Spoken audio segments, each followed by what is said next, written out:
Hare Krishna. So we would like to welcome all of you for this session on Bhagavad Gita. So today is the very first session of Bhagavad Gita. So आप सभी लोगों का बहुत बहुत धन्यवाद करना चाहते हैं कि आपने संडे के दिन, आज जो संडे सबको बहुत प्रिय होता है, वीकेंड, तो आपने स्पेशल टाइम निकाला इस 18 डेज जो 18 सेशन का हमारा कोर्स है उसको सीखने के लिए। सो आप सभी का बहुत बहुत धन्यवाद।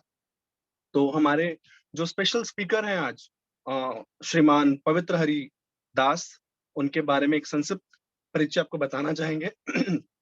पवित्र हरि प्रभु जी जो हैं, ये इस्कॉन पंजाबी बाग से कनेक्टेड है। प्रभु जी 2012 में प्रभु जी ने दिल्ली टेक्निकल यूनिवर्सिटी से प्रभु जी ने ग्रेजुएशन किया, उसके बाद बीटेक किया प्रभु जी ने, एंड उसके बाद प्रभु जी ने सैमसंग में एज अ सॉफ्टवेयर डेवलपर प्रभु जी ने जॉब किया है। उसके बाद प्रभु जी पिछले ऑलमोस्ट 9 सालों से भगवद गीता प्रचार कर रहे हैं।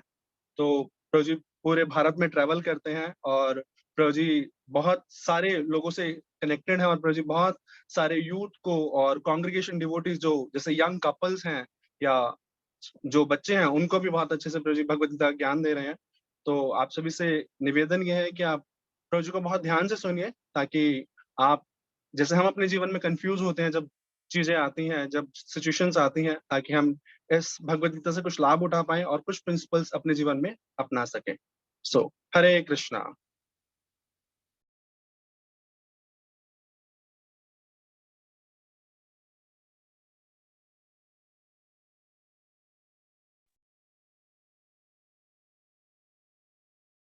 हरे कृष्णा। आप सभी का स्वागत है और हमें पता है कि आप सभी बहुत ही एक्साइटेड होंगे इस ग्रेट स्क्रिप्चर भगवत गीता को सीखने के लिए, और आपका रिस्पांस देखकर हमको भी बहुत ही अच्छा लग रहा है, बहुत एनर्जी और एंथुजियाज्म फील हो रहा है। और भगवत गीता हमारे शास्त्रों का क्रीम बताया गया है। जितने भी अलग अलग वैदिक साहित्य हैं उन सभी को अगर हम एक दूध से तुलना करते हैं तो भगवत गीता उनका क्रीम, मलाई बताई जाती है। तो हमको बहुत ही स्पेशल ये भगवान श्री कृष्ण के द्वारा दिए गया अपॉर्चुनिटी भी कह सकते हैं, फैसिलिटी भी कह सकते हैं, क्योंकि वैदिक साहित्य में तो 4 लाख से भी ज्यादा श्लोक हैं। तो अगर कोई व्यक्ति पूरे जीवन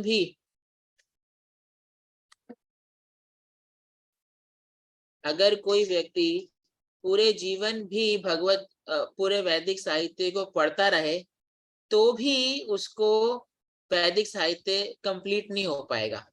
तो इसलिए भगवान ने पूरे सारे वैदिक साहित्य को कुछ श्लोकों में सीमित कर दिया भगवत गीता के रूप में, ताकि हम उसका पूरा बेनिफिट उठा सकें। आप सभी को मेरी वॉइस आ रही है तो आप चैट बॉक्स में ऑडिबल लिख के भेजिएगा, और अगर किसी को वॉइस नहीं आ रही, क्योंकि मैक्सिमम भक्तों को आ रही है, तो वो एक बार दोबारा से रिकनेक्ट कर सकते हैं। ओके, सो भगवत गीता के बारे में थोड़ा सा हम समझने का प्रयास करेंगे। एक्चुअल में भगवत गीता है क्या? भगवत गीता को गीतोपनिषद भी बोला जाता है। गीतोपनिषद का अर्थ उपनिषद मतलब जो है बहुत वैदिक साहित्य के बहुत ही इम्पोर्टेंट जो ग्रंथ हैं उनको उपनिषद बोलते हैं, और गीता भी एक उपनिषद है, गीतोपनिषद। और भगवान ने 700 श्लोकों में पूरे वैदिक नॉलेज को समराइज करके हमको दे दिया है। तो ये बहुत ही स्पेशल फेवर है, क्योंकि कलयुग में ये लोगों के पास समय की बड़ी कमी है और इतनी बुद्धि भी नहीं है, आध्यात्मिक बुद्धि जो चाहिए होती है वैदिक साहित्यों को भी समझ सके। तो इसीलिए कलयुग में जो भगवान ने देखा कि इनको सबसे इजी फॉर्मेट में और कम, ज्यादा भी नहीं, बड़ी बड़ी बुक्स पढ़ने की सुविधा नहीं, इतनी क्षमता नहीं है, तो भगवत गीता में उन्होंने भगवत गीता में उन्होंने क्या किया, पूरा समराइज करके दे दिया है। तो भगवत गीता में 18 अध्याय हैं, 700 श्लोक हैं, और हम सब के जीवन में इसकी शिक्षा से बहुत रेलिवेंस क्रिएट होती है। हम भी अर्जुन की तरह कहीं ना कहीं फंसे होते हैं। जैसे अर्जुन फंस गए थे अपने कर्तव्यों को निभाने में, अपने परिवार के प्रति उनका मोह या अफेक्शन, और दूसरी ओर उनका कर्तव्य, तो अर्जुन फंस गए थे। तो हम भी फंसे होते हैं। तो अर्जुन ने भगवान की शरण ली और भगवान ने उनको गीता का उपदेश दिया, जिसके द्वारा अर्जुन पूरे कॉन्फिडेंटली और बहुत ही बेस्ट ऑफ द बेस्ट उन्होंने अपना परफॉर्मेंस दे पाए, अपनी ड्यूटीज को अच्छे से कर पाए। तो वैसे ही हम भी अगर भगवत गीता की शरण लेंगे तो हम भी अपने जीवन की जितने भी कंफ्यूजन्स हैं, ट्रबल्स हैं, जितने भी डायलेमास हैं, जहां पे भी हम फंसते हैं, हमें क्लैरिटी प्राप्त होगी और हम सही डिसीजन लेकर एक प्रोग्रेसिव लाइफ और बहुत ही सक्सेसफुल लाइफ हम जी सकते हैं। ये भगवान के द्वारा दिया गया सबसे बेस्ट गिफ्ट है ह्यूमैनिटी को। अगर आप ऐसे समझ सकते हैं इसको कि जैसे आपने मान लीजिए कोई नई गाड़ी खरीदी, तो गाड़ी में बहुत सारे फीचर्स हो सकते हैं। गाड़ी में ऑटोमेटिक ऑटोमेटिक गियर्स हो सकते हैं, बहुत कुछ हो सकता है। लेकिन गाड़ी में अगर आपने उसकी मैनुअल नहीं पढ़ी कि गाड़ी का क्या क्या उपयोग है, कैसे कैसे इसको यूज करना चाहिए, तो फिर क्या होगा कि आप हो सकता है उसको ढंग से यूज ना करें और उसका गलत यूज करें और उसका नुकसान कर दें या अपना नुकसान कर लें। तो मैनुअल पढ़ना बहुत जरूरी है ताकि हम उसको बेस्ट तरीके से अपने बेनिफिट के लिए यूज कर सकें। तो वैसे ही ये जो ह्यूमन बॉडी है, ये भी एक गाड़ी के समान है। भगवत गीता में ही भगवान बताते हैं, भ्रामयन सर्वभूतानि यंत्रारूढ़ानि मायया, कि जितने भी जीव हैं उनको ये शरीर प्राप्त होता है और ये शरीर एक व्हीकल है, ये गाड़ी है जिसके ऊपर सवार होकर जीव अपनी यात्रा करता है। तो हम इस बॉडी को बेस्ट यूज कर सकते हैं अपने अपने बेनिफिट के लिए, अपने प्रोग्रेस के लिए, अपनी प्रॉस्पेरिटी के लिए, अगर हमें पता होगा कि इसको यूज कैसे करना है। और कौन बताएगा? जिसने इस बॉडी को बनाया है, जिसने इस पूरे वर्ल्ड को बनाया है। मैन्युफैक्चरर ही तो मैनुअल देता है। तो वैसे ही भगवत गीता मैनुअल है जिससे हम अपना बॉडी और इस पूरे वर्ल्ड में कैसे हमें ऑपरेट करना है, जिसके द्वारा हम मैक्सिमम बेनिफिट प्राप्त कर सकें। तो आइए भगवत गीता का हम प्रारंभ करते हैं प्रार्थनाओं के साथ, क्योंकि भगवत गीता भगवान की वाणी है, ये दिव्य है। तो अगर हम प्रार्थना के साथ शुरू करते हैं तो हमें आशीर्वाद मिलता है, जिसके द्वारा हम अच्छे से इसको समझ पाते हैं।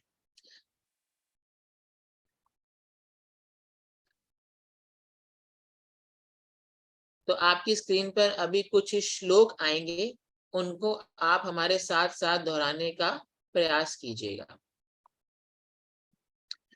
ओम अज्ञानतिमिरान्धस्य ज्ञानाञ्जनाशलाकया चक्षुरुन्मीलितं येन तस्मै श्रीगुरवे नमः। नमो विष्णुपादाय कृष्णप्रेष्ठाय भूतले श्रीमते भक्तिवेदान्त स्वामिन् इति नामिने। नमस्ते सारस्वते देवे गौरवाणी प्रचारिणे निर्विशेषा शून्यवादी पाश्चात्य देशतारिणे। जय श्री कृष्ण चैतन्य प्रभु नित्यानंद श्री अद्वैत गदाधर श्रीवासादि गौर भक्त वृंद। हरे कृष्णा कृष्णा कृष्णा हरे हरे, हरे राम राम राम हरे हरे। हरे कृष्णा। तो अब हम भगवत गीता को समझने से पहले भगवत गीता का पहले अध्याय का आज हम डिस्कशन करेंगे। तो पहले अध्याय में 46 श्लोक हैं, उनका एक बार 5 मिनट हम इसका उच्चारण करेंगे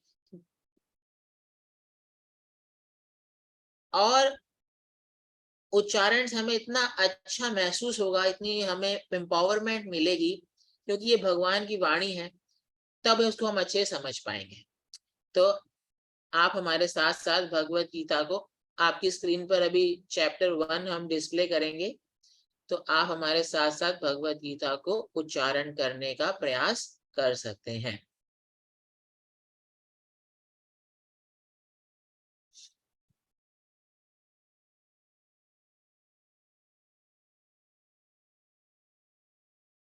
So we are starting.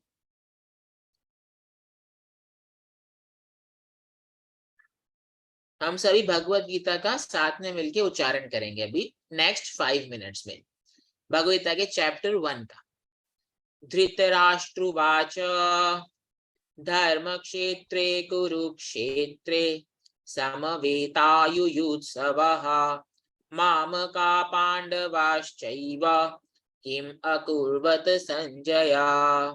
Sanjay उवाच दृष्ट्वा तु पाण्डवानीकं व्यूढं दुर्योधनस्तदा आचार्यम् उपसंगम्य राजा वचनमब्रवीत् पश्यैतां पाण्डुपुत्राणाम् आचार्य महतीं च मूं व्यूढां द्रुपदपुत्रेण तव शिष्येण धीमता। अत्र शूरा महिष्वासा भीमार्जुन समायुधि युयुधान विराटश्च द्रुपदश्च महारथा दृष्टकेतुश्चेकितान काशीराजश्च वीर्यवान् पुरुजित् कुन्तिभोजश्च शैब्यश्च नरपुङ्गव युधामन्युश्च विक्रान्त उत्तमौजाश्च वीर्यवान् सौभद्रो द्रौपदेयाश्च सर्व एव महारथा अस्माकं तु विशिष्टाये तान् निबोध द्विजोत्तमा नायका मम सैन्यस्य संज्ञार्थं तान् ब्रवीमि ते भवान् भीष्मश्च कर्णश्च कृपश्च समितिं जया अश्वत्थामा विकर्णश्च सौमदत्तिस्तथैव च अन्ये च बहवः शूरा मदर्थे त्यक्तजीविता नानाशस्त्रप्रहरणा सर्वे युद्धविशारदा अपर्याप्तं तदस्माकं बलं भीष्माभिरक्षितं पर्याप्तं त्विदमेतेषां बलं भीमाभिरक्षितम् अयनेषु च सर्वेषु यथा भागम् अवस्थिता भीष्मम् एवाभिरक्षन्तु भवन्तः सर्व एव हि तस्य संजनयन् हर्षं कुरु वृद्धा पितामह सिंहनादं विनद्योच्चैः शंखं दद्मौ प्रतापवान् ततः शंखाश्च भैर्यश्च प्रणवानक गोमुखा सहसैवाभ्यहन्यन्त सशब्दो तुमुलोऽभवत् ततः श्वेतैर्हयैर्युक्ते महती स्यन्दने स्थितौ माधवा पाण्डवाश्चैव दिव्यौ शंखौ प्रदद्मतु पाञ्चजन्यं ऋषिकेशो देवदत्तं धनञ्जया पौण्ड्रं दद्मौ महाशंखं भीमकर्मावृकोदरा अनंत विजयं राजा कुन्तीपुत्रो युधिष्ठिरा नकुलः सहदेवश्च सुघोषमणिपुष्पकौ काश्यश्च परमेश्वासः शिखण्डी च महारथा दृष्टद्युम्नो विराटश्च सात्यकिश्चापराजिता द्रुपदो द्रौपदेयाश्च सर्वशा पृथिवीपते सौभद्रश्च महाबाहु शङ्खान् दद्मु पृथक् पृथक् सघोषोधार्तराष्ट्राणां हृदयानि व्यदारयत् नभश्च पृथिवीं चैव तुमुलोऽभ्यनुनादयन् अथ व्यवस्थितान् दृष्ट्वा धार्तराष्ट्रान् कपिध्वज प्रवृत्ते शस्त्रसम्पाते धनुरुद्यम्य पाण्डवा ऋषिकेशं तदा वाक्यम् इदम् आहामहीपते अर्जुन उवाच सेनयोरुभयोर्मध्ये रथं स्थापयमे अच्युता यावदेतान् निरीक्षेऽहं योद्धुकामानवस्थितान् कैर्मया सह योद्धव्यम् अस्मिन् रणसमुद्यमे योत्स्यमानानवेक्षेऽहं य एते अत्र समागता धार्तराष्ट्रस्य दुर्बुद्धेर्युद्धे प्रियचिकीर्षवा संजय उवाच एवमुक्तो ऋषिकेशो गुडाकेशेन भारत सेनयोरुभयोर्मध्ये स्थापयित्वा रथोत्तमम् भीष्मद्रोणा प्रमुखतः सर्वेषां च महीक्षिताम् उवाच पार्थ पश्यैतान् समवेतान् कुरुनीति तत्रापश्यत् स्थितान् पार्थः पितॄनथ पितामहान् आचार्यान् मातुलान् भ्रातॄन् पुत्रान् पौत्रान् सखींस्तथा श्वशुरान् सुहृदश्चैव सेनयोरुभयोरपि तान् समीक्ष्य स कौन्तेया सर्वान् बन्धूनवस्थितान् कृपया परयाविष्टो विषीदन् इदमब्रवीत् अर्जुन उवाच दृष्ट्वेमं स्वजनं कृष्ण युयुत्सुं समुपस्थितं सीदन्ति मम गात्राणि मुखं च परिशुष्यति वेपथुश्च शरीरे मे रोमहर्षश्च जायते गाण्डीवं शंसते हस्तात् त्वक्चैव परिदह्यते न च शक्नोम्यवस्थातुं भ्रमतीव च मे मना निमित्तानि च पश्यामि विपरीतानि केशव न च श्रेयोनुपश्यामि हत्वा स्वजनमाहवे न काङ्क्षे विजयं कृष्ण न च राज्यं सुखानि च किं नो राज्येन गोविन्द किं भोगैर्जीवितेन वा येषामर्थे काङ्क्षितं नो राज्यं भोगा सुखानि च ताइमेव स्थिता युद्धे प्राणां त्यक्त्वा धनानि च आचार्य पितरः पुत्रास्तथैव च पितामहा मातुला श्वशुरा पौत्रा श्याला सम्बन्धिनस्तथा एतान् हन्तुमिच्छामि नातोऽपि मधुसूदना अपि त्रैलोक्यराज्यस्य हेतु किं नु मही कृते निहत्य धार्तराष्ट्रान् का प्रीति स्यात् जनार्दन पापमेवाश्रयेदस्मान् हत्वैतानाततायिना तस्मान्नार्हा वयं हन्तुं धार्तराष्ट्रान् सबान्धवान् स्वजनं हि कथं हत्वा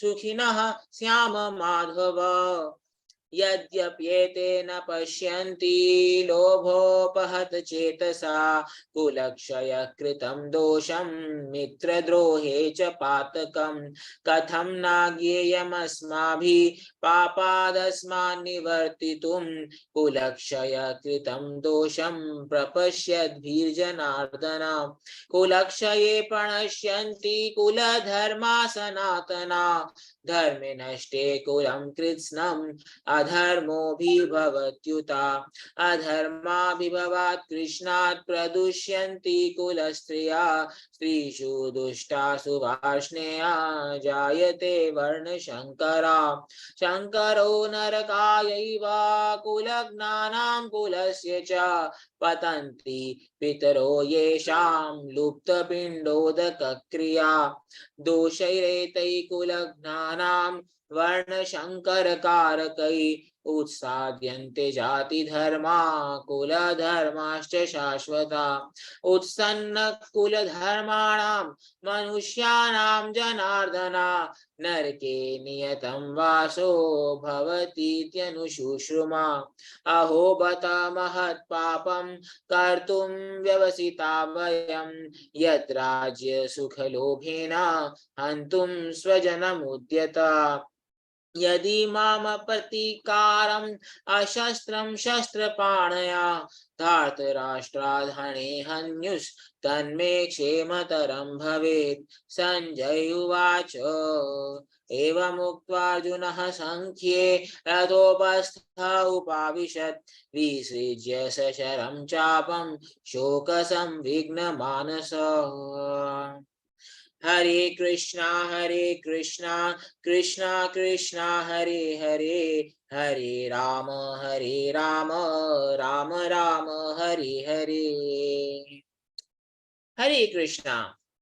तो आपने भगवद गीता के पहले अध्याय का उच्चारण कर लिया है। अब हम इसको धीरे धीरे समझने का प्रयास करेंगे।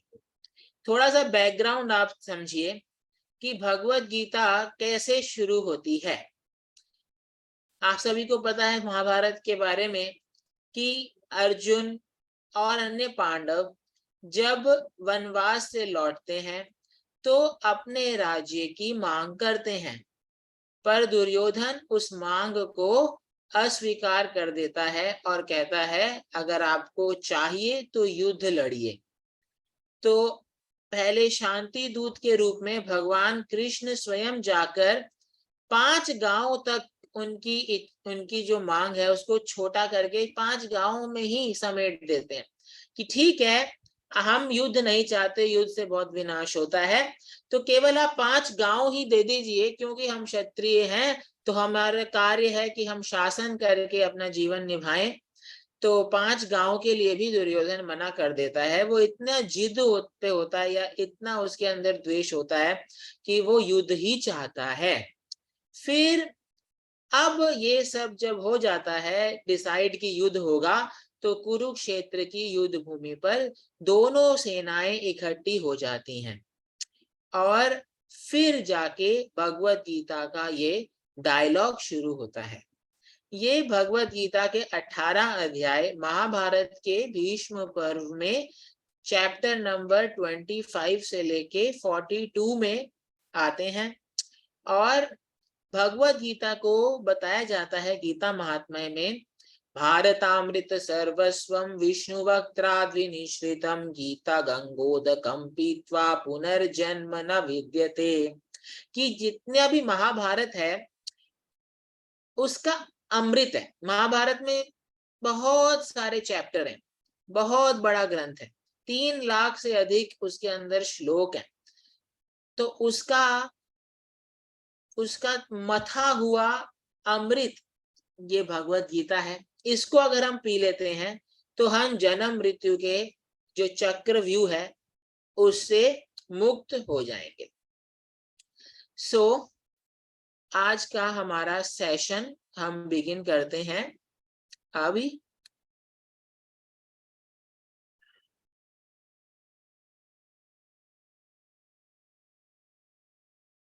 आपको 3 चीजें करनी होंगी, तब जाके आप बहुत अच्छे से इसका पूरा लाभ उठा पाएंगे। पहला, आपको बहुत ध्यान से सुनना है और नोट्स भी बनाने हैं, क्योंकि आप ध्यान से सुनेंगे, नोट्स बनाएंगे, बहुत ही गहरा ज्ञान है। तो भगवान देखेंगे कि आपके अंदर तीव्र इच्छा है, सिंसियरिटी है उनके ज्ञान को समझने की। तो इसीलिए फिर भगवान आपको शक्ति देंगे, बुद्धि देंगे, जैसे अर्जुन को उन्होंने दिया, तो फिर हम ये ज्ञान को समझ पाएंगे। तो बहुत ध्यान पूर्वक सुनना है। दूसरा, अगर आपको कुछ प्रश्न है तो आप लिख लीजिए और हम क्लास के एंड में सभी के प्रश्नों को उत्तर देने का प्रयास करेंगे। ठीक है, तो पहले अध्याय में 46 श्लोक हैं और पहले अध्याय में 46 श्लोक हैं। तो अगर हम इसको डिवाइड करें तो पहले 12 श्लोकों में दुर्योधन और धृतराष्ट्र के बारे में ज्यादा उल्लेख हुआ है और ये लोग अपनी अपनी इच्छाएं और मनोभावों को व्यक्त कर रहे हैं। फिर श्लोक संख्या 13 से 20 में अलग अलग सिम्टम्स, अलग अलग सिग्नल हैं दिए जा रहे हैं, जिससे ये निर्धारित हो रहा है कि इस युद्ध में पांडवों की विजय होगी और कौरवों की पराजय। फिर श्लोक संख्या 21 से लेके 28 में अर्जुन जो है बिविल्डर हो रहे हैं, मोहित हो रहे हैं कि मैं अपने सगे संबंधियों से युद्ध नहीं कर सकता। फिर श्लोक संख्या 29 से लेके 46 में अर्जुन अलग अलग कारण बता रहे हैं कि वो क्यों युद्ध नहीं करेंगे। तो ये सारांश में पूरे अध्याय का हमने आपको सारांश दिया कि पहले 12 श्लोकों में धृतराष्ट्र और दुर्योधन के मनोभावनाओं का व्यक्त किया जा रहा है। अगले 8 श्लोकों में 13 से लेके 20 तक पांडवों की विजय के सिग्नल्स दिख रहे हैं और फिर श्लोक संख्या 21 से 28 में अर्जुन मोहित हो रहे हैं कि वो अपने मित्रों से लड़ेंगे नहीं और श्लोक संख्या 29 से 46 में अर्जुन 4 कारण बता रहे हैं कि वो क्यों नहीं लड़ेंगे। तो अब आज के चैप्टर से हम 4 लेसन सीखेंगे। तो सबसे इंपॉर्टेंट लेसन जो पहला लेसन है वो है कि अगर हमें भगवत गीता अच्छे से समझनी है, अगर हमें भगवत गीता अच्छे से समझनी है तो हम ये समझना बहुत जरूरी है, ये स्वीकार करना बहुत जरूरी है कि भगवत गीता के जो स्पीकर हैं भगवान कृष्ण, वो परम भगवान है। कम से कम थ्योरेटिकली हमको ये स्वीकार करना पड़ेगा कि भगवान श्री कृष्ण परम ईश्वर है। उनके द्वारा ये जो ज्ञान दिया जा रहा है ये सर्व कल्याणकारी है और संपूर्ण ज्ञान है, परम ज्ञान है। नहीं तो अगर हम ऐसा स्वीकार नहीं करेंगे और कृष्ण को भी साधारण मनुष्य मानेंगे तो फिर हम आध्यात्मिक ज्ञान नहीं प्राप्त कर पाएंगे। क्योंकि एक्चुअल में भगवत गीता में जैसे हमने अभी एक श्लोक बोला था, ओम अज्ञान तिमिरांधस्य, कि जो एनलाइटेंड है, जो ज्ञान में युक्त है, परम ज्ञान का स्रोत है, वो अज्ञानी को ज्ञान दे रहे हैं। अर्जुन अपने आप को एक अज्ञानी की स्थिति में रख रहे हैं। हालांकि अर्जुन भगवान के बहुत ही महान भक्त हैं और वो भी ज्ञान में, उनको भी ज्ञान की कमी नहीं है, लेकिन वो जानबूझकर अपने आप को स्थिति में रख रहे हैं ताकि भगवान परम ज्ञान बोले और आगे आने वाली पीढ़ियों को और जन सामान्य को ये परम ज्ञान प्राप्त हो। तो हमें कम से कम ये स्वीकार करना ही होगा कि थ्योरेटिकली, वैसे तो वास्तविकता ही यही है कि परम भगवान श्री कृष्ण परम भगवान है, लेकिन फिर भी मान लीजिए किसी को भी संदेह हो तो कम से कम उनको थ्योरेटिकली ये स्वीकार करना पड़ेगा कृष्ण परम भगवान है। और अब हम इसको थोड़ा सा विस्तार समझेंगे।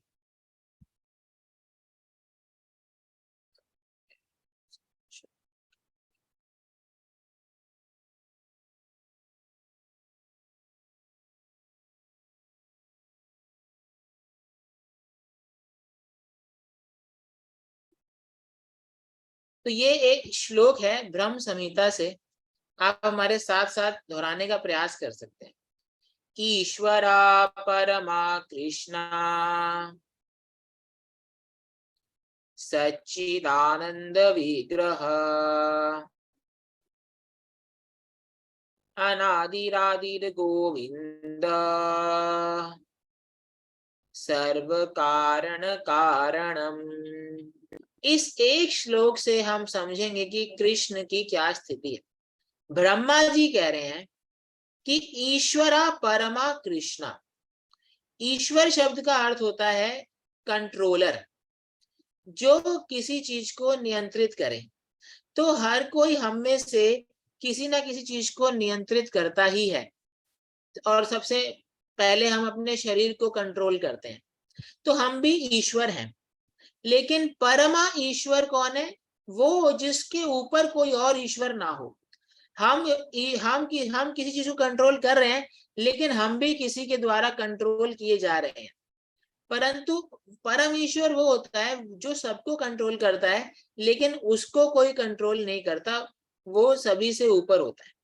तो भगवान श्री कृष्ण परम ईश्वर हैं, सुप्रीम कंट्रोलर हैं, हर किसी को कंट्रोल करते हैं, लेकिन उनसे ऊपर कोई नहीं। फिर है सच्चिदानंद विग्रह। सच्चिदानंद विग्रह का अर्थ है कि उनका जो रूप है वो शाश्वत है, सत्य है, और चित यानी कि ज्ञानमय है, और आनंद यानी कि वो हमेशा आनंद से परिपूर्ण रहते हैं। तो उनका जो स्वरूप है सच्चिद आनंद विग्रह। और हम सभी जो भौतिक संसार में लोग हैं, साधारण लोग जो होते हैं, उनका स्वरूप क्या होता है? कुछ समय के लिए क्षणिक जीवन होता है जो नश्वर होता है, तो सत्य नहीं होता, असत होता है। चित का मतलब होता है ज्ञान में। तो साधारण रूप से हम अज्ञानता में होते हैं, हमें किसी भी चीज के बारे में जानकारी प्राप्त करने के लिए सीखने की जरूरत पड़ती है, तो हम अचित हैं। और इस शरीर में बहुत सारे कष्टों का सामना करना पड़ता है, इसलिए आनंद नहीं है, निरानंद है। तो साधारण व्यक्ति सच्चिदानंद नहीं होता, परम भगवान श्री कृष्ण सच्चिदानंद विग्रह। फिर बता रहे अनादि, आदि गोविंदा। अनादि मतलब कि उनका कोई भी बिगिनिंग नहीं है वो, और लेकिन वो सभी के बिगिनिंग है। भगवान श्री कृष्ण अनादि है, मतलब वो हमेशा ही विद्यमान है। समय की तीनों अवस्थाओं में, भूत भविष्य वर्तमान, पास्ट प्रेजेंट फ्यूचर, कृष्ण हमेशा विद्यमान रहते हैं, और इस ब्रह्मांड के बाहर भी विद्यमान है, और बाकी सभी उन्हीं से उद्भूत होता है, उन्हीं से निकलता है। तो सभी चीजों के बिगनिंग वो है, लेकिन उनसे उनका कोई बिगनिंग नहीं है। सर्व कारण कारणम, जितने भी चीजें हैं उन सभी की कारण भगवान है, उनकी वजह से ही सभी चीजों का अस्तित्व है। तो ये भगवान कृष्ण के बारे में बहुत ही मुख्य डेफिनेशन है, परिभाषा या उनकी स्थिति को स्थापित करने का ये शास्त्र के द्वारा श्लोक है। तो भगवान श्री कृष्ण परम भगवान है।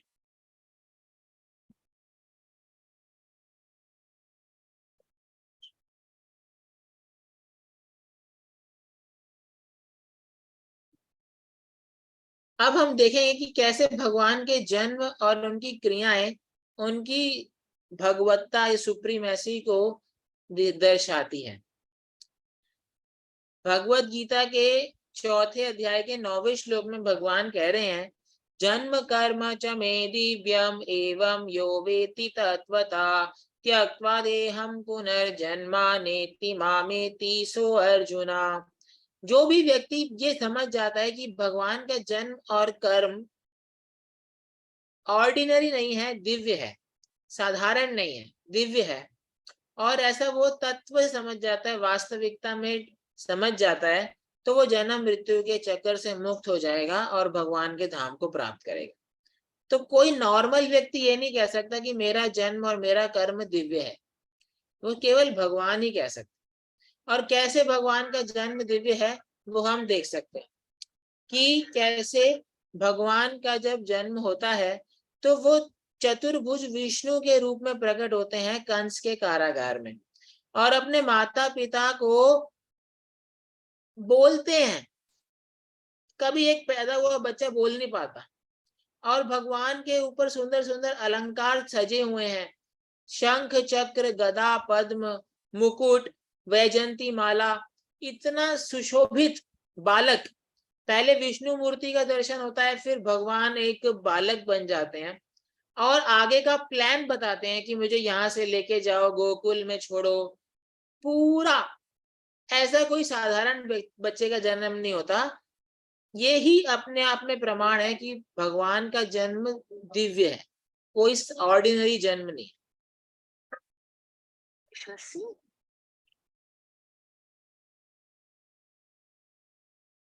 और भगवान का कर्म, वैसे तो भगवान ने बहुत सारे अद्भुत कर्म किए हैं, लेकिन एक कर्म आपको लीला भी पता होगी कि एक बार माता यशोदा ने भगवान कृष्ण का अपना मुंह खोलिए, मैं देखना चाहती हूँ कि आपने मिट्टी खाई कि नहीं खाई। बहुत ही छोटे भगवान की आयु होगी उस समय, तो भगवान ने अपना मुंह जब खोला तो माता यशोदा को पूरा ब्रह्मांड नजर आया। तो कोई साधारण व्यक्ति अपने मुख में पूरा ब्रह्मांड नहीं दिखा सकता, तो उनके कर्म भी अद्भुत है। तो जब हम ये समझ जाते हैं अच्छे से कि भगवान श्री कृष्ण की स्थिति पूर्ण रूप से अलौकिक है, दिव्य है, तो फिर हम भगवत गीता को समझने के भी योग्य बन जाते हैं और भगवान के धाम जाने के योग्य बन जाते हैं और जन्म मृत्यु से मुक्त हो जाते हैं। तो ये कृष्ण की स्थिति बहुत ही विलक्षण है।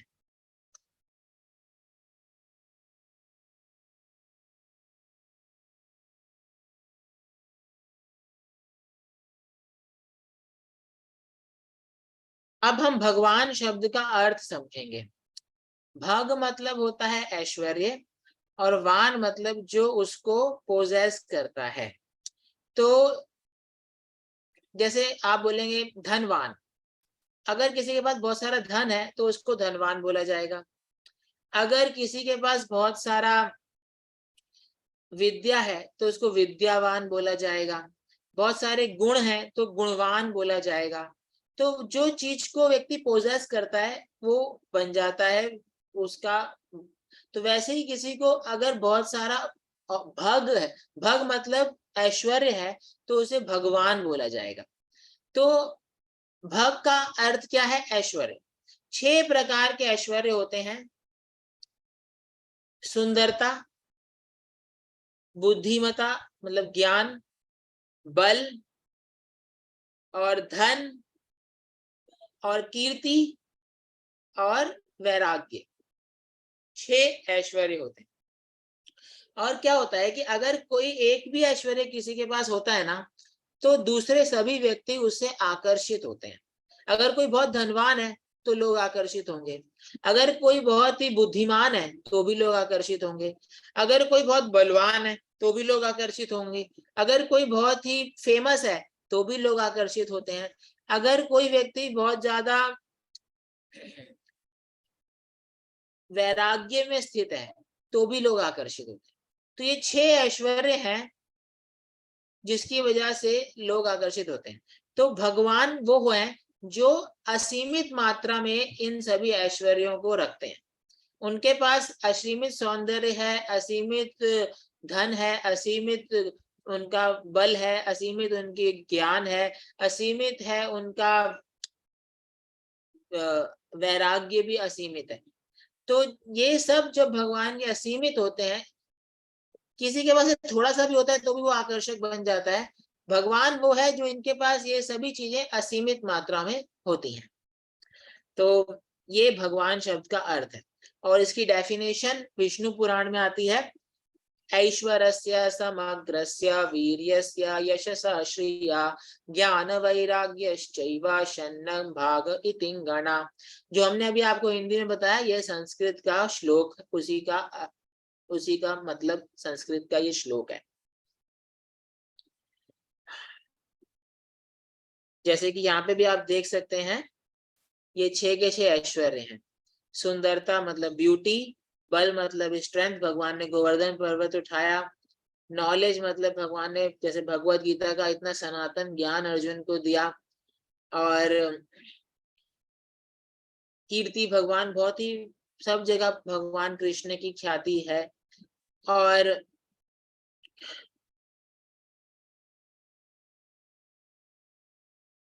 और वैराग्य और धन, जैसे भगवान यहाँ पे दिख रहे हैं आपको, वैकुंठ पति हैं, लक्ष्मीपति हैं, तो वो पूरा उनके पास धन है। तो ये 6 चीजें जिनके पास अनंत असीमित मात्राओं में होती हैं वो भगवान होते हैं। तो भगवान कृष्ण की लीला से हम देख सकते हैं कि भगवान की ख्याति भी अनंत थी, भगवान का सौंदर्य भी अनंत था, भगवान का ज्ञान भी अनंत था, कृष्ण का बल भी अनंत था, कृष्ण की जो ऐश्वर्य है, जो धन संपत्ति है, वो भी अनंत थी, और भगवान का वैराग्य भी अनंत है। इतना सब कुछ होने के बाद भी भगवान अपने ऐश्वर्य को त्याग सकते हैं अपने भक्त के लिए। जैसे भगवान अर्जुन के ड्राइवर बन गए। इतना बड़ा व्यक्ति अगर प्रधानमंत्री मोदी किसी का ड्राइवर बन जाए तो उसके लिए एक तरह से लज्जा की बात है, लेकिन वो भगवान अपने भक्त की प्रसन्नता के लिए उनका ड्राइवर बन जाते हैं। तो ये भगवान का वैराग्य है कि वो अपने ओहदे से, अपनी पोजीशन से आसक्त भी नहीं है, और अपने भक्त की प्रसन्नता के लिए, अपने भक्त के को एनकरेज करने के लिए एक निम्न पोजीशन भी लेते हैं, लेकिन फिर भी उनकी भगवान की स्थिति बनी रहती है। हालांकि भगवान अर्जुन के सारथी थे, लेकिन सारथी से ज्यादा भगवान अर्जुन के मार्गदर्शक थे। पूरे 18 दिनों में अर्जुन अपने शत्रुओं पर विजय इसीलिए प्राप्त कर पाए थे क्योंकि भगवान कृष्ण का मार्गदर्शन था। तो अब हम आगे बढ़ेंगे।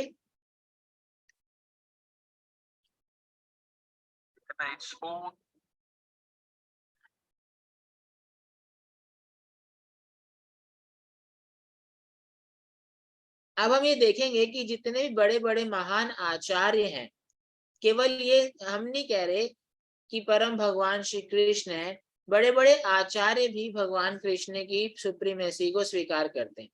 जैसे कि व्यासदेव जी भागवतम में लिख रहे हैं कि कृष्ण परम भगवान है, कृष्णस्तु भगवान स्वयं। फिर अर्जुन भी भगवत गीता में ये स्वीकार करते हैं कि कृष्ण परम भगवान है, 10वें अध्याय के 13वें श्लोक में।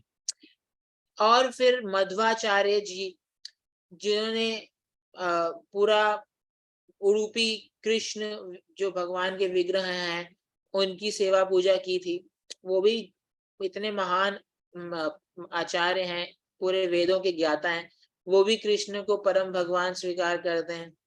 रामानुजाचार्य जी जो श्री संप्रदाय के मुख्य आचार्य हैं, वो भी भगवान को, कृष्ण को परम भगवान स्वीकार करते हैं। श्री चैतन्य महाप्रभु वो भी भगवान कृष्ण को परम भगवान स्वीकार करते हैं। तो सभी महान आध्यात्मिक रूप से जो परफेक्ट आचार्य भी हैं, वो भी कृष्ण को परम भगवान स्वीकार करते हैं।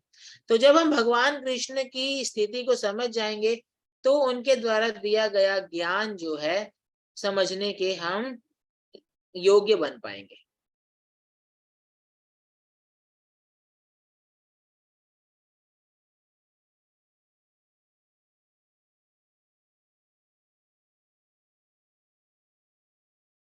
तो पहला लेसन हमने आज कंप्लीट कर लिया है। पहला लेसन था कि परम भगवान श्री कृष्ण, कम से कम उनको हम थ्योरेटिकली जो भगवत गीता के स्पीकर जो वक्ता हैं उनको परम भगवान के रूप से स्वीकार करें।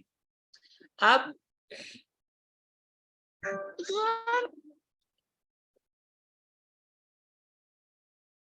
दूसरा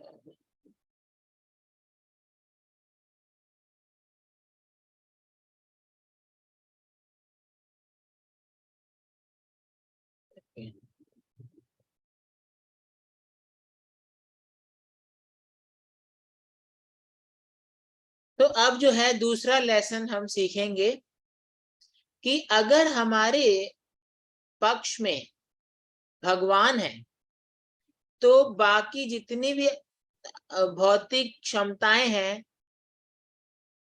दूसरे पक्ष के पास पूरी भौतिक क्षमता भी हो सकती है, परंतु हमारा पड़ला ज्यादा भारी है। Being on God's side is million times superior to one's own political diplomacy and material expertise. अगर भगवान की पक्ष, भगवान हमारी तरफ हैं, जैसे पांडवों की तरफ भगवान थे, हालांकि उनकी जो शक्ति थी वो कौरवों की शक्ति से कम थी। कौरवों के पास 11 अक्षौहिणी सेना थी और अर्जुन और पांडवों के पास 7 अक्षौहिणी सेना थी। तो तकरीबन 1.5 गुना उनके पास शक्ति ज्यादा थी। परंतु फिर भी क्योंकि भगवान श्री कृष्ण पांडवों की तरफ थे, इसीलिए सारे प्रकार के भौतिक सुविधाएं या उपलब्धियां होने के बावजूद पांडव ज्यादा शक्तिशाली थे या सुपीरियर पोजीशन में स्थित थे। तो ये लेसन है आज, सेकंड लेसन, कि भगवान अगर किसी की तरफ हो तो अपना खुद का जो क्षमता है वो उससे लाखों गुना ज्यादा शक्तिशाली हो जाएगा।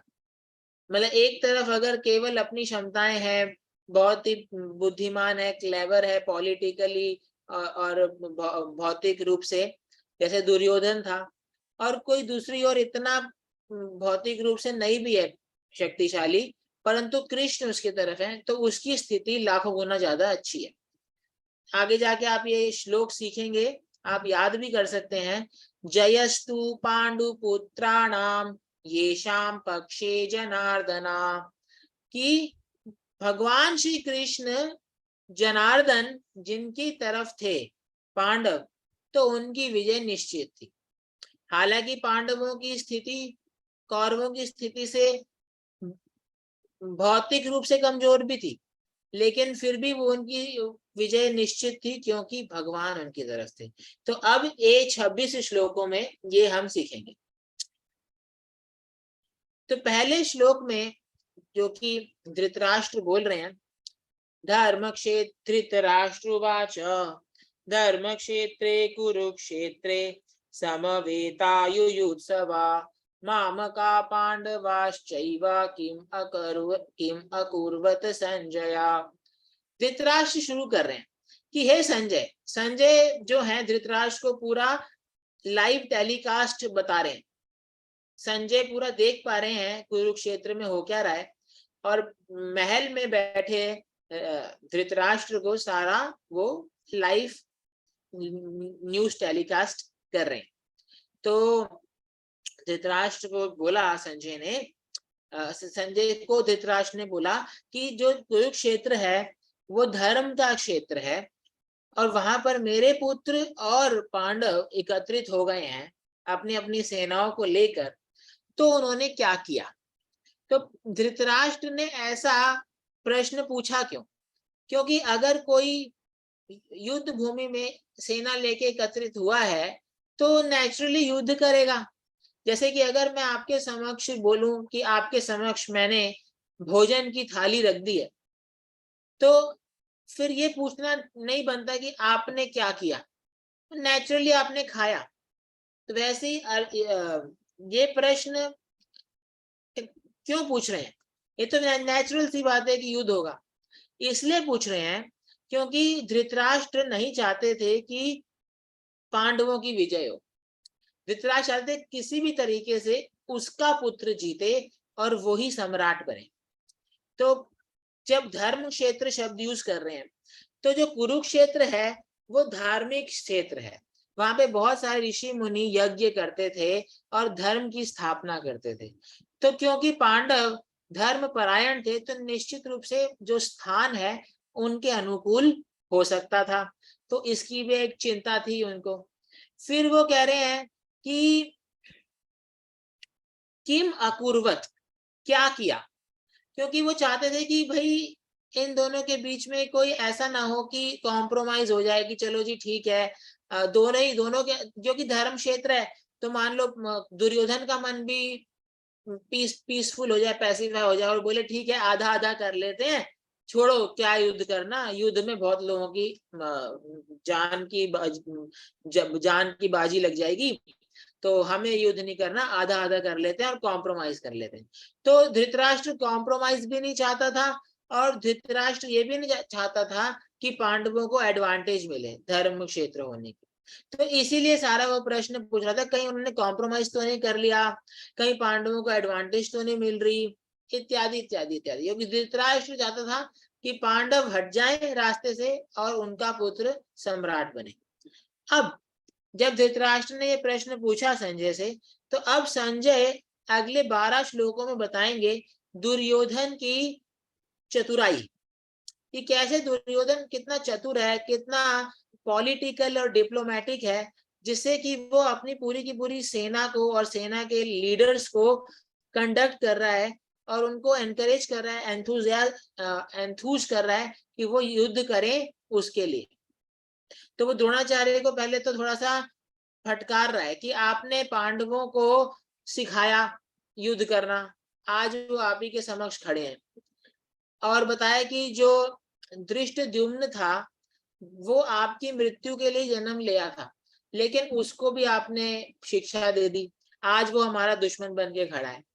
तो थोड़ा सा उन्होंने द्रोणाचार्य को एक तरह से क्रोध जगाया अंदर से। ये सब बोलने का क्या मतलब था कि द्रोणाचार्य समझे कि भाई पहले बहुत गलती हो गई, इन लोगों को मैंने बहुत सारी ढील दे दी, अब ये बहुत अब मेरे को ढील नहीं देनी, बिल्कुल शक्ति से लड़ना है। क्योंकि कहीं ना कहीं दुर्योधन को पता था कि द्रोणाचार्य के हृदय में पांडवों के लिए एक सॉफ्ट कॉर्नर है, तो वो सॉफ्ट कॉर्नर हटाना चाहता था कि भाई पहले बहुत गलती कर चुके हो, अब गलती मत करना। तो इस ऐसा बोलकर कि भाई आपने धृष्टद्युम्न को भी सिखा दिया, अब वो आप ही का दुश्मन बन के खड़ा है, तो अब आप ऐसा मत करना, आप जो हो पूरी शक्ति से लड़ना, पांडवों को शत्रु ही देखना, उनको अपना शिष्य मत देखना। तो बहुत सारा उसका आंतरिक मोटिव था।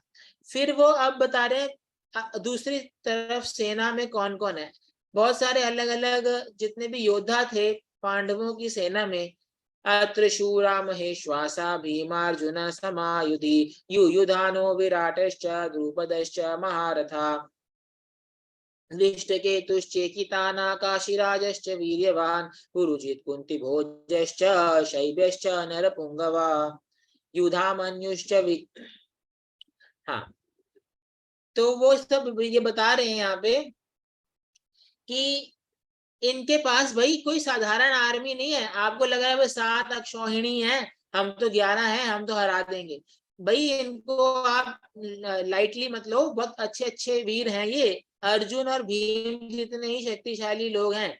तो अलग अलग राजा महाराजाओं का नाम बता रहे हैं, पुरुजित, कुंती भोज, शैब्य, दृष्टकेतु, चेकितान, तो इत्यादि इत्यादि इत्यादि। लेकिन फिर बता रहे हैं कि हम भी कम नहीं है, हमारी टीम में भी बहुत अच्छे अच्छे योद्धा हैं, अस्माकं तु विशिष्टा ये तान् निबोध द्विजोत्तमा नायका मम सैन्यस्य संज्ञार्थां तान् ब्रवीमि ते।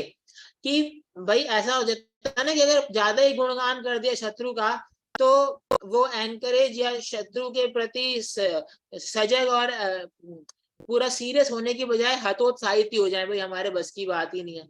तो अर्जुन दुर्योधन का मोटिव था कि उसके सारे लोग बहुत ही तत्परता से लड़े, कमजोर सामने वाले को कमजोर ना समझे, अपने पूरे बल से लड़े। लेकिन अगर ज्यादा ग्लोरीफाई कर देता तो उनको लगता है यार ये बहुत ही महान लोग हैं, हम जा रहे हैं, हमारे राजा जी ही इनसे इतना डर रहे हैं। तो इसलिए फिर दुर्योधन ने बैलेंस बनाने के लिए बोला कि हमारी टीम में भी, हमारी सेना में भी बहुत बड़े बड़े योद्धा हैं, आप हो, भीष्म है, कर्ण है, अश्वत्थामा है, विकर्ण है, इत्यादि इत्यादि इत्यादि, ये सब कभी भी युद्ध में पराजित नहीं हुए हैं। तो ये सारा उसने द्रोणाचार्य को बताया कि ये सब जो है दुर्योधन बता रहे हैं कि ये पूरी स्थिति है सेनाओं की, तो आपको अच्छे से लड़ना है ताकि हम विजयी हों। अब तीसरा लेसन आज का, जो कि ये समझाता है कि पांडव क्योंकि कृष्ण के तरफ थे या कृष्ण पांडव की तरफ थे, इसीलिए उनकी जो विजय है वो निश्चित है। विजयस्तु पांडुपुत्राणाम येषां पक्षे जनार्दन। यानी कि अभी आप देखेंगे ये श्लोक संख्या 12 से लेके 19 में अलग अलग सिग्नल है जिससे पता चलेगा कि पांडव जो हैं वो विजयी होंगे और कौरव जो हैं वो उनकी पराजय होगी।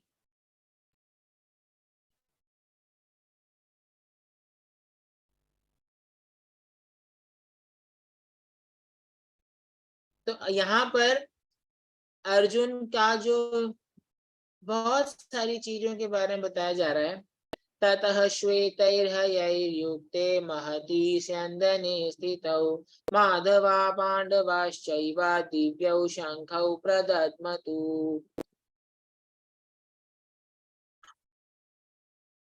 पाञ्चजन्यं ऋषिकेशो देवदत्तं धनञ्जया पौण्ड्रं दद्मौ महाशङ्खं भीमकर्मावृकोदरा।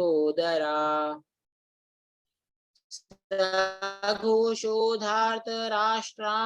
हृदयानि व्यदारयत् नभश्च पृथिवीं चैव तुमुलोऽभ्यनुनादयन्।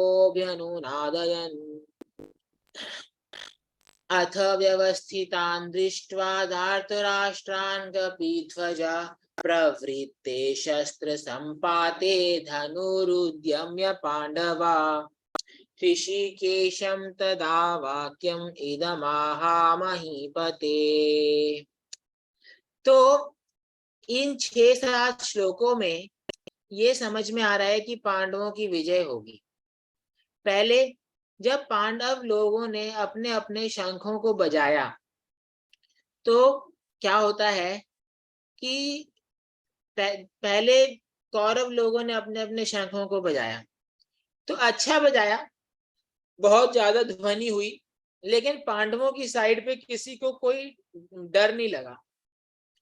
पर अब जब भगवान श्री कृष्ण ने और अर्जुन ने अपने अपने शंखों बजाए और फिर भीम ने, फिर युधिष्ठिर ने, फिर पूरे जितने भी पांडवों के योद्धा हैं सभी ने मिलके बजाए, उनके शंखों को दिव्य शंख बोला गया है क्योंकि भगवान वहां पर हैं। तो कृष्ण की वजह से दिव्य हो गया पूरा वातावरण।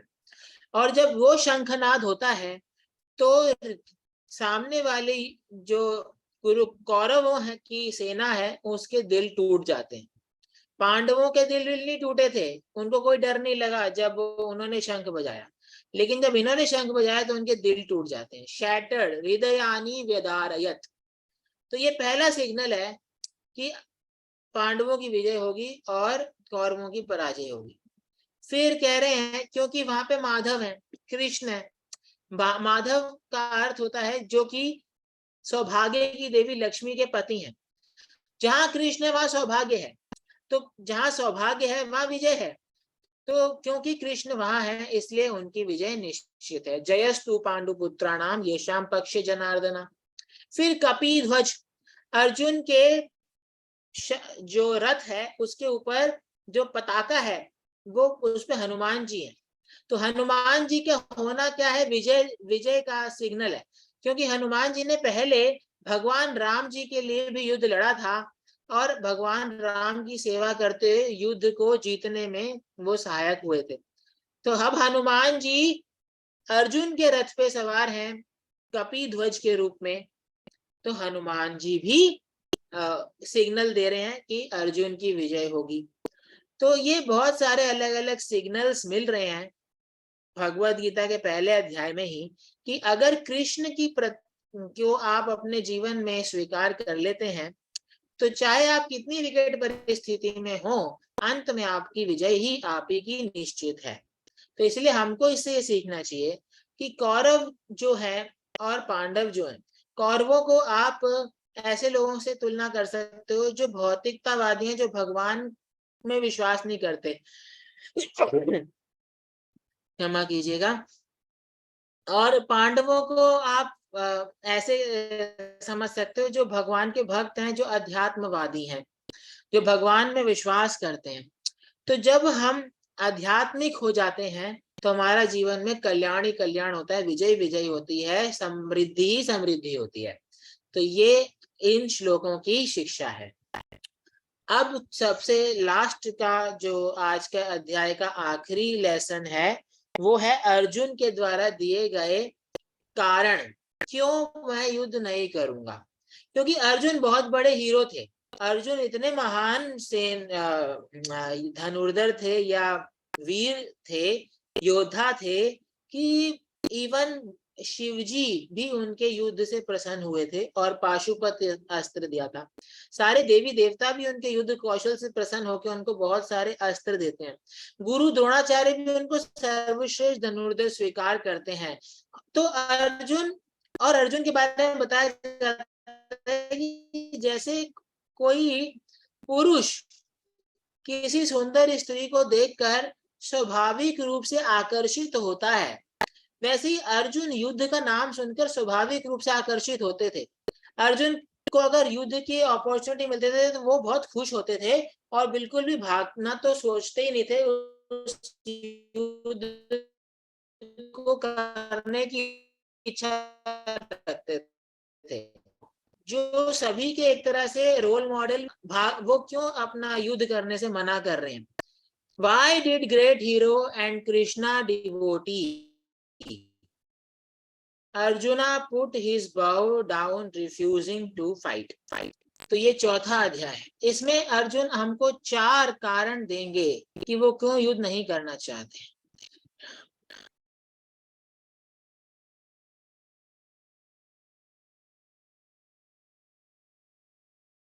पहला कारण, तान समीक्ष्य स कौन्तेय सर्वान् बन्धून् अवस्थितान् कृपया पर्याविष्टो विषीदन् इदम् अब्रवीत्।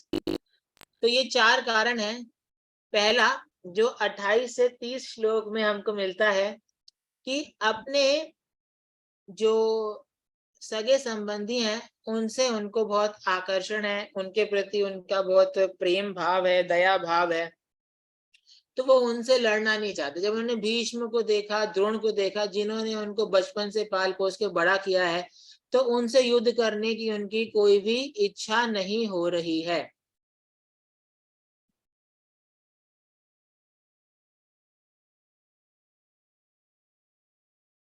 आप सबको आवाज आ रही है तो एक बार ए लिखेंगे चैट बॉक्स में। कुछ भक्त कह रहे हैं आवाज नहीं आ रही।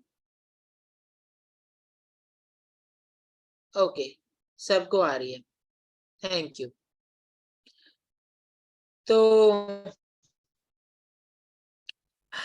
पहला कारण अर्जुन ने युद्ध क्यों नहीं किया, क्योंकि अर्जुन देख रहे हैं उनके जो मित्रगण हैं, उनके जो पितामह हैं, उनके जो गुरु हैं द्रोणाचार्य हैं, उनसे वो युद्ध कैसे कर सकते हैं। उनके प्रति उनका प्रेम और दया का भाव है।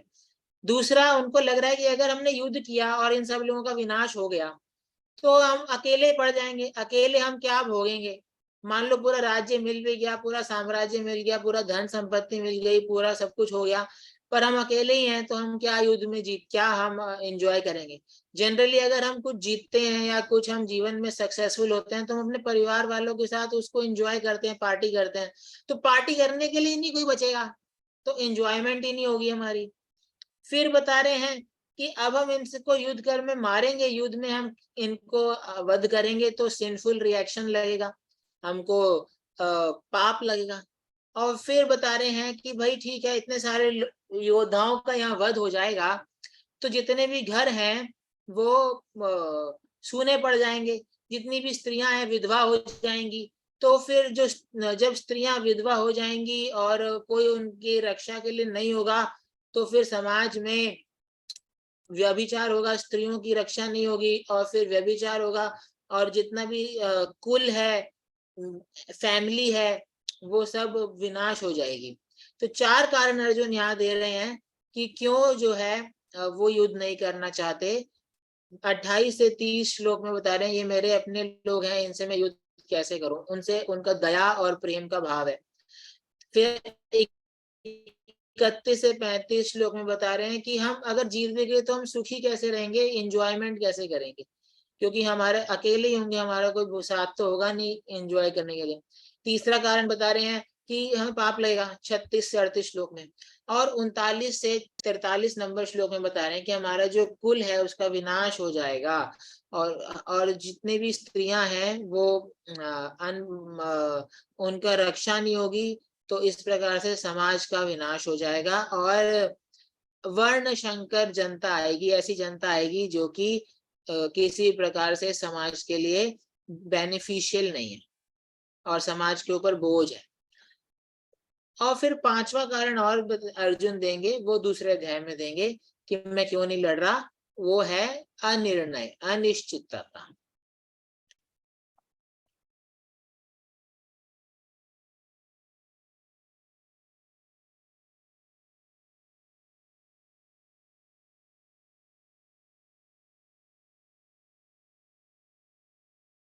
तो इस प्रकार से अर्जुन ने अपने वो, और कह रहे हैं कि अब मेरे अंदर तो हिम्मत नहीं है युद्ध करने की।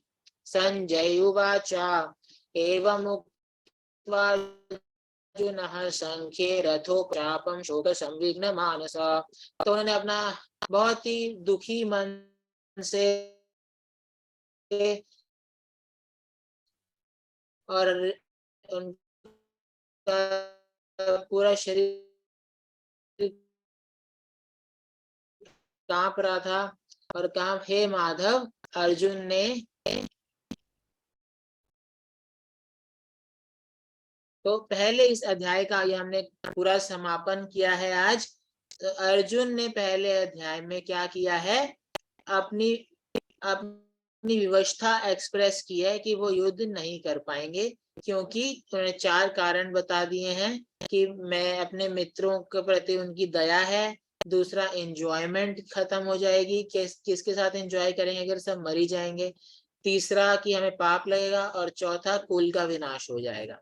तो ये 4 कारणों की वजह से जो है अर्जुन युद्ध नहीं करना चाह रहे हैं। तो ये पूछ रहे हैं कि चौथा कारण दोबारा बता दीजिए। कुल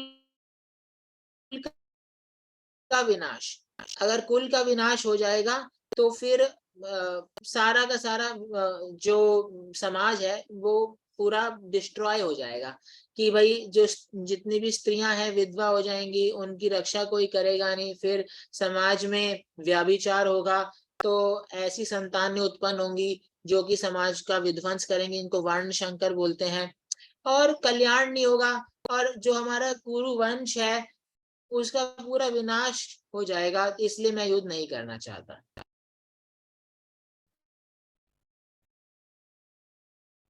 तो ये पूरा आज का लेसन है, और हम वीडियो भी इसकी रिकॉर्डिंग यूट्यूब चैनल पे शेयर करेंगे आपके साथ।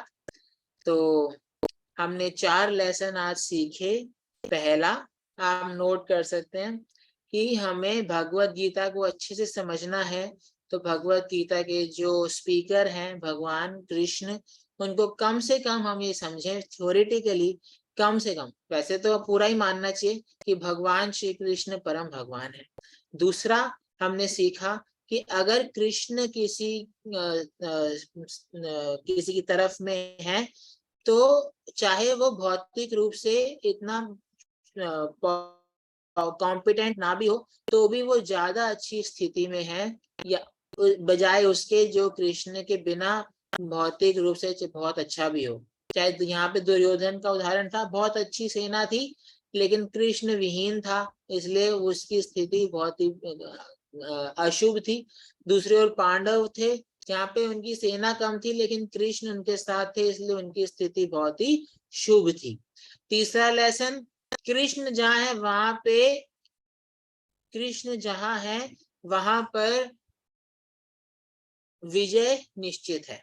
अगर आपके पास कृष्ण है, आपकी चेतना में भगवान कृष्ण की उपस्थिति है, तो आप अपने जीवन की हर समस्या में विजयी हो सकते हैं, अर्जुन की तरह। और चौथा, हमने देखा कि अर्जुन ने 4 कारण दिए कि वो युद्ध क्यों नहीं करेंगे।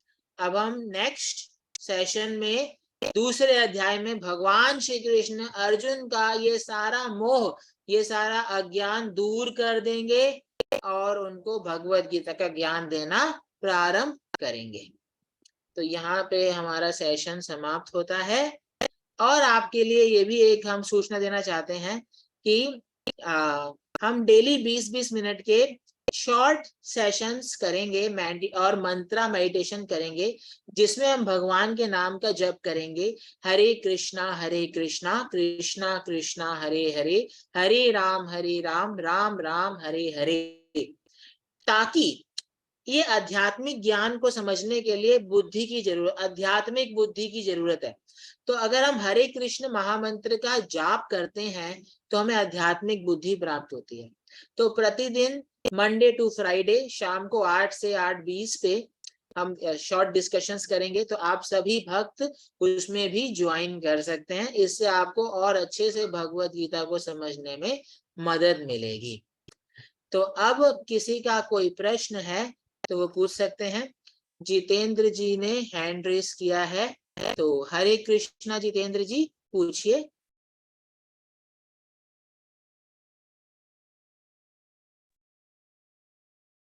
ओके, शायद जितेंद्र जी है नहीं वहां पे। दीपक जी पूछना चाह रहे हैं, दीपक जी पूछ सकते हैं। हरे कृष्णा दीपक जी। नमस्ते जी, नमस्ते। अच्छा, मुझे ये पूछना चाहिए कि हर रविवार को होगा ना ये क्लास? हर रविवार को मेन क्लास होगी 11 से 12 में। हम चैप्टर बाय चैप्टर आगे बढ़ेंगे और बाकी Monday to Friday short classes होंगी, ताकि हमारी कंटिन्यूटी बनी रहे और हम और अच्छे से समझ पाए भगवत गीता को। इसमें हम भगवान के मंत्र का जाप भी करेंगे और गीता के ऊपर भी थोड़ा सा डिस्कशन करेंगे एवरीडे 20 मिनट्स। तो ये भी आप ज्वाइन कीजिए, इससे आपको और अच्छे से समझ में आएगा। मैं ये क्यों पूछना चाहता हूँ तो क्योंकि मैं संस्कृत क्लास ज्वाइन किया हुआ, वो 11 बजे से लेके 12:30 बजे दोपहर को है। तो मेरा इच्छा थी वो संस्कृत पढ़े तो ये पढ़ सके वो इच्छा अच्छी तरह से, क्योंकि कुछ भी दोष न हो। वैसे तो मैं विष्णु सहस्त्रनाम स्तोत्र, राम रक्षा स्तोत्र पढ़ता हूँ हर रोज। तो वही संस्कृत से वो एक गिरी महाराज से उनसे तो चालू किया था फिर इसके। आप हमारा YouTube पर रिकॉर्डिंग भी देख सकते हैं अगर आपका टाइम क्लैश हो रहा है। नहीं, इतवार को कोई तकलीफ नहीं है, सिर्फ सोमवार से लेकर शुक्रवार तक मेरा संस्कृत। हाँ, कोई बात नहीं, ठीक है, ओके। हरे कृष्ण। हरे कृष्ण। तायशा जी का प्रश्न है, त्याशा जी। हरे कृष्णा। हाँ जी प्रभु जी, मुझे सॉरी, आप बोलिए त्याशा जी। हरे कृष्णा। आवाज, हरे कृष्णा, आवाज आ रही है? हाँ बोल। जी, हाँ जी, हाँ जी प्रभु जी, मुझे बस इतना पूछना था कि वैसे तो मैं कुछ भी जैसे अंडा वगैरह कुछ नहीं खाती, बस भगवत गीता से थोड़ा हटके है। बस एक छोटी चीज पूछनी है कि क्या मैं कंठी माला पहन सकती हूँ अगर मैं प्याज लहसुन खाती हूँ? अभी मेरे को छोड़ना है। ये वाला जो प्रश्न है हम व्यक्तिगत रूप से आप हमसे पूछ सकते हैं हमारे व्हाट्सएप नंबर पे। मैं आपको हमारा सभी के लिए नंबर यहाँ चैट बॉक्स में लिख देता हूँ। ठीक है, ठीक है, क्योंकि ये पर्सनल क्वेश्चंस हैं। हाँ जी, हाँ आज जी। की क्लास से रिलेटेड किसी का कोई प्रश्न है तो पूछिए। मनीष जी पूछना चाह रहे हैं। हरे कृष्णा मनीष जी। हरे कृष्णा महाराज जी। हाँ जी। आपसे ये जानना है कि मेरे दो बेटे हैं, एक 9 साल का है और एक 5 साल का है। उनका भी बड़ा इंटरेस्ट है, तो क्या उनको इंक्लूड करना चाहिए इस कथावाचन में? हाँ, आप कर सकते हैं, पर जीवन के कुछ सरल कॉन्सेप्ट जो हैं वो मेरे को लगता है कि 10 साल से कम में समझना थोड़ा सा मुश्किल होता है। हमारी क्लासेस बहुत सरल होंगी, लेकिन उनको अगर कुछ समझ नहीं आएगा तो आपको उनकी हेल्प करनी पड़ेगी, तो आपको भी सुनना। तो बड़े बेटे को मैं इंक्लूड कर लूं, छोटे को छोड़ देता हूँ अभी? हाँ, कर लीजिए। ठीक, ओके ओके। देन नाउ पावनी अपूर्वा जी। हरे कृष्णा। जिन जिन बच्चों ने प्रश्न पूछ लिया है वो अपना हैंड डाउन कर सकते हैं। हरे कृष्ण। दंडवत प्रणाम। आवाज आ रही है प्रभु जी? पहले तो यस। हाँ प्रभु जी, जैसे इसने सबसे पहला फर्स्ट क्वेश्चन और फर्स्ट श्लोक में ही सबसे पहले आपने जो 4 पॉइंट्स भी लिखवाए हैं कि reason for asking first question, कि जैसे आपने एग्जांपल भी दिया कि हमारे पास खाने की थाली पड़ी हुई है, तो हम पूछेंगे थोड़ा खाना खा ही लिया, ठीक है। तो आपने ये भी बताए हैं, डिजायरस, डाउटफुल और ये वो। तो सबसे पहले तो प्रभु जी जैसे मैं ये जानना चाह रही हूँ कि जैसे अब मतलब क्या कहते हैं, धृतराष्ट्र के पास भी जब ऑफर आई, ठीक है, दुर्योधन कपटी था ही, उसको तो ये सब चीज थी क्योंकि वो अपना राज्य नहीं देना चाहता था, एक सुई की नोक के बराबर भी। तो बट धृतराष्ट्र भी क्या यही चाहते थे? धृतराष्ट्र को भी ये चाहता था कि वो भी लड़ाई झगड़ा मतलब युद्ध का वगैरह हो, और उसके बाद वो एक तरफ से डर भी रहा है, उसके डाउटफुल भी हो रहा है, उसको ये पता है कि ये पवित्र भूमि है कुरुक्षेत्र और ये सब चीजें। तो मतलब थोड़ी सी ये चीज मुझे थोड़ी सी क्लियर आप करेंगे। और एक सेकंड, आपने लास्ट में जो हमें कंक्लूजन बताए 4 पॉइंट्स की, हमें भगवत गीता को समझना है तो कृष्ण को जानना है, और कृष्ण जिसकी तरफ है तो वो भौतिक रूप से कितना भी हो, तो ये तो दोनों चीजें सेम ही है ना प्रभु जी की। कृष्ण जिसकी तरफ है, आपने वो दुर्योधन और अर्जुन का एग्जाम्पल दिया, और जिसके पास भौतिक रूप से संपन्नता नहीं है तो तब भी वो उसकी विजय है, और आपने वैसे भी बताया जिसके पास कृष्ण है उनकी विजय है। तो ये दोनों सिमिलर ही तो है थोड़ा सा। हाँ जी, तो आपका पहला जो प्रश्न है कि धृतराष्ट्र का किस बात का डर है, तो ये सही है कि धृतराष्ट्र भी अंदर से यही चाहता था कि उसी का बेटा राजा बने, और इसीलिए वो शुरू से ही बहुत सारे षड्यंत्रों में मिला हुआ था। ठीक है, पहला प्रश्न आपका।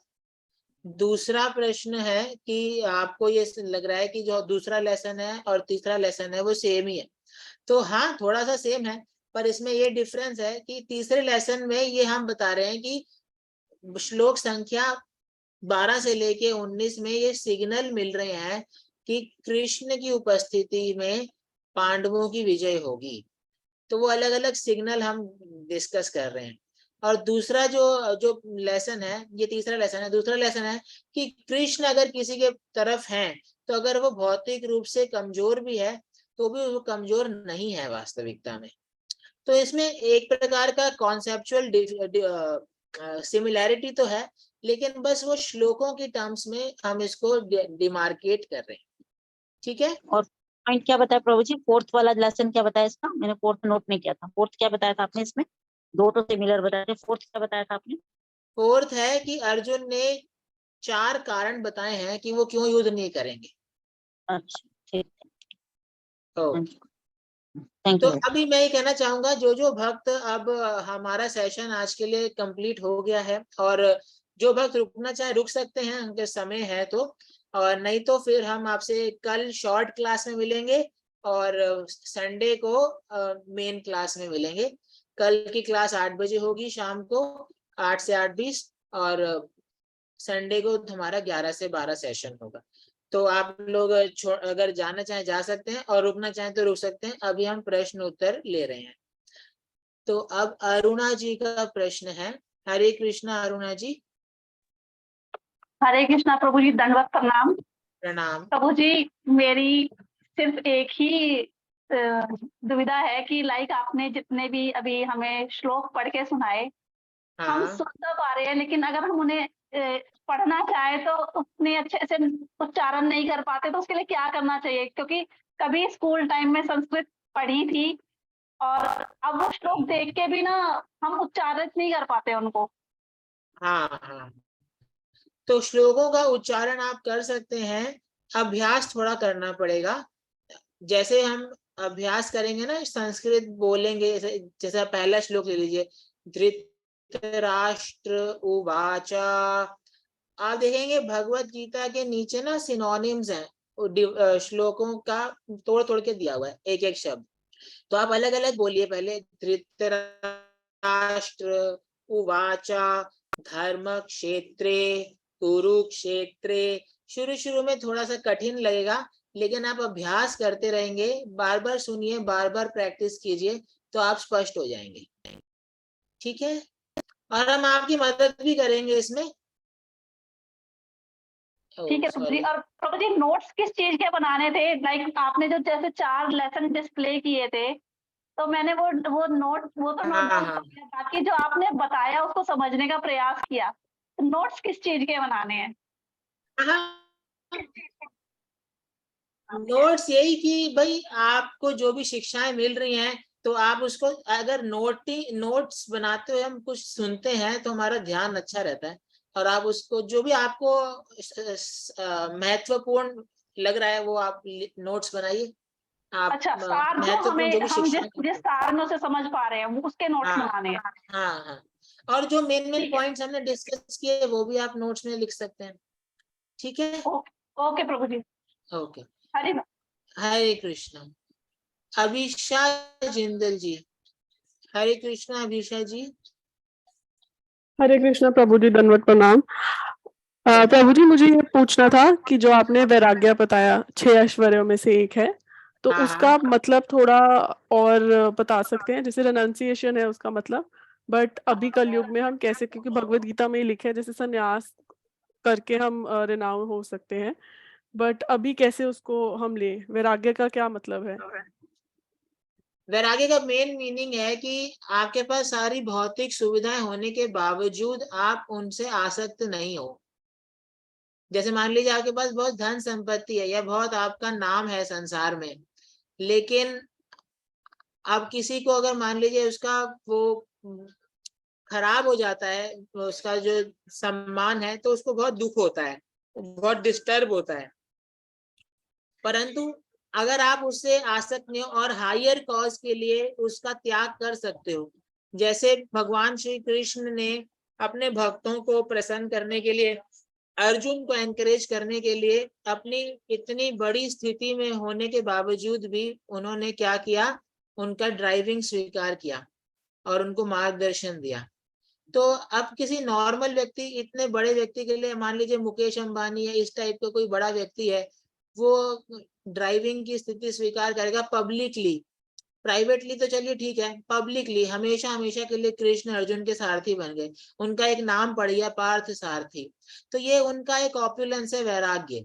वैराग्य भी एक ऑपुलेंस है। अगर आप किसी के अंदर देखोगे कि सब कुछ होते हुए भी व्यक्ति जो है भोग विलास से अटैच्ड नहीं है, अपनी अपनी सुख सुविधाओं से अटैच्ड नहीं है और एक सरल जीवन जी पा रहा है, तो ये भी आकर्षण का सिद्धांत, आकर्षित करता है। 6 ऐश्वर्यों का जो मेन प्रिंसिपल है कि वो आकर्षित करते हैं। किसी के पास धन है तो आकर्षित करेगा, किसी के पास फेम है तो आकर्षित करेगा, ब्यूटी है तो आकर्षित करेगा, विद्या है तो आकर्षित करेगा। तो ये और बल भी आकर्षित करेगा और वैराग्य भी आकर्षित करेगा। और हम अपने जीवन में कैसे वैराग्य डेवलप कर सकते हैं, ये जानकर कि हम जो है ये शरीर नहीं है। अब दूसरे अध्याय में समझेंगे कि हम आत्मा है। तो शरीर की सुविधाओं से आसक्त होने से हमारा बंधन होता है। तो जब हम ये समझेंगे कि हम शरीर नहीं है, आत्मा है, हमें आत्माओं के लिए आत्मा के स्तर के कार्य करने चाहिए, तो फिर हम जो है वैराग्य डेवलप कर पाएंगे। और वैराग्य डेवलप कर पाएंगे तो हम वास्तविकता में सुख और खुशी पूर्वक रह पाएंगे। जी धन्यवाद प्रभु जी, हरे कृष्णा। हरे कृष्णा। सुनीता जी का प्रश्न है। हरे कृष्णा सुनीता जी। हरे कृष्णा प्रभु जी। हाँ जी प्रभु जी, मैं एक्चुअली संस्कृत पढ़ लेती हूँ और मैं एक हिंदी टीचर भी हूँ। हाँ जी। तो मैं ये जानना चाहती हूँ आपसे कि मैं इसको डिटेल में स्टडी करना चाहती हूँ, गीता भागवत को। हाँ तो क्या कोई आपका ऐसा इंस्टीट्यूट है या कोई ऐसे स्पीकर हैं या कोई ऐसी क्लासेस हैं जो मुझे क्लास दे पाए? तो आप हमसे ना अपना ये जो मैंने नंबर शेयर किया है ना, उसमें आप पर्सनली मुझसे कनेक्ट कीजिएगा जी। तो मैं आपको गाइड कर दूंगा। मैं दोबारा से लिख देता हूँ। नहीं, मैंने नोट किया हुआ है, मैंने नोट्स भी बनाए हैं, आपका नंबर भी नोटेड है मेरे पास। हाँ ठीक है, ये हमारे ग्रुप का भी एडमिन नंबर है। जी जी जी ठीक है। जिन हरे जिन कृष्ण। भक्तों का प्रश्न हो गया है वो अपना हैंड डाउन कर सकते हैं। अभी पावनी अपूर्वा जी का प्रश्न है। हरे कृष्णा। हरे कृष्णा प्रभु जी, धन्यवाद प्रभु जी। जैसे हमें मतलब हमें किस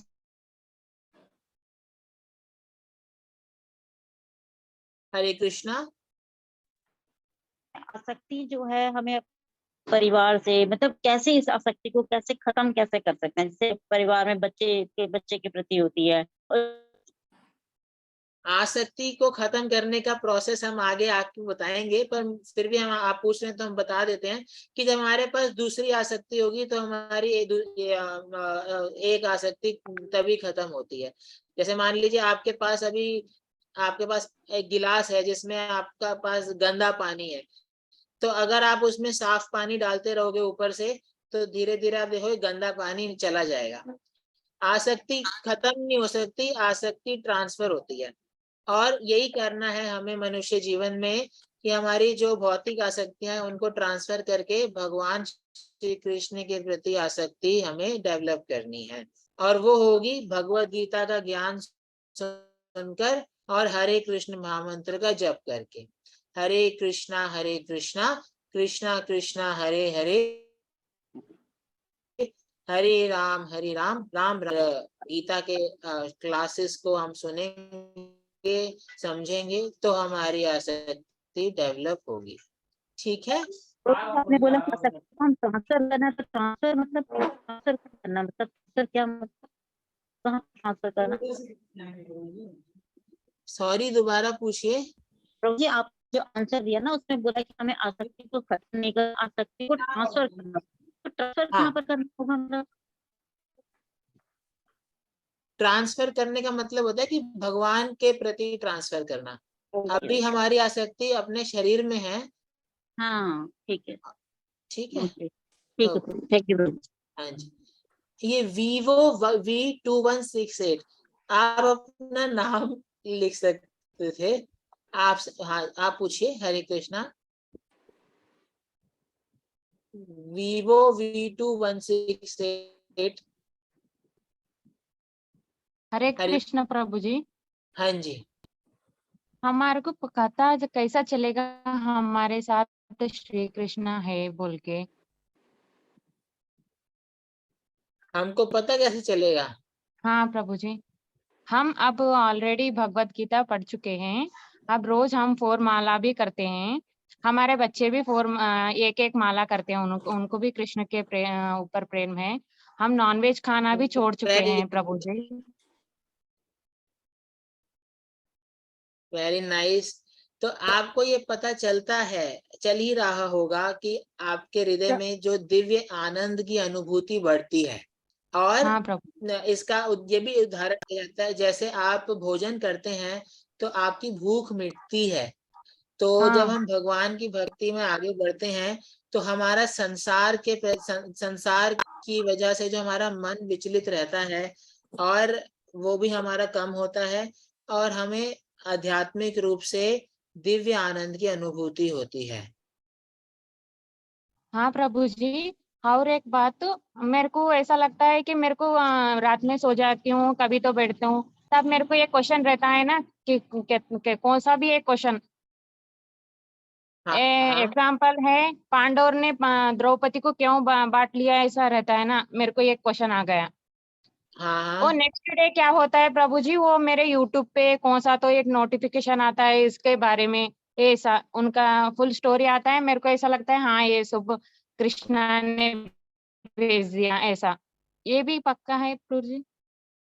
ये सच में है ना ऐसा? हाँ, ऐसा देखिए, YouTube की नोटिफिकेशंस हमारे मदद कर सकते हैं, परंतु हमारे प्रश्नों का सही उत्तर हमको प्रामाणिक स्तोत्रों से लेना चाहिए। YouTube काफी बार केवल कॉमर्शियल और एंजॉयमेंट, एंटरटेनमेंट पर्पस से बनाया जाता है। तो आप जब गीता पढ़ेंगे, जैसे मान लीजिए आपके मन में प्रश्न है कि भगवान ने अर्जुन के सारथी क्यों बन गए इतने महान होते हुए भी, फिर आप गीता पढ़ते पढ़ते श्लोक संख्या पहले अध्याय के 11वें श्लोक का जब तात्पर्य पढ़ेंगे, जहाँ पे श्रील प्रभुपाद जी बता रहे हैं कि भगवान इतने महान हैं फिर भी अपने भक्तों के प्रति भक्त वत्सल होने की वजह से सारथी बने, तो प्रामाणिक ग्रंथों से आपको आपके प्रश्नों का उत्तर मिलेगा। धन्यवाद प्रभु जी। ठीक है, हरे कृष्ण। अनन्या जी का प्रश्न है। हरे कृष्ण अनन्या जी। हरे कृष्ण प्रभु जी। प्रभु जी आपने शंखनाद के बारे में बताया था, लेकिन यहाँ पे प्रभु के बारे में और बाकी सारे पांडवों के अलग अलग शंख के नाम दिए हैं, तो ये मतलब कोई स्पेसिफिक रीजन है कि शंख के नाम क्यों दिए, इनकी कोई स्पेशलिटी? पांडवों ने अलग अलग शंखों के नाम है, तो फिर क्या पूछ रहे हैं आप? अलग अलग शंखों के नाम दिए हुए हैं कि प्रभु जी ने कौन सा शंख बजाया और बाकी पांडवों ने हाँ कौन सा जी, शंख बजाया। हाँ तो ये जी, अलग हाँ अलग जी। स्पेसिफिक नाम क्यों दिए हुए हैं, इनके पीछे कोई रीजन है? रीजन यही है कि उनके शंखों के नाम अलग अलग थे।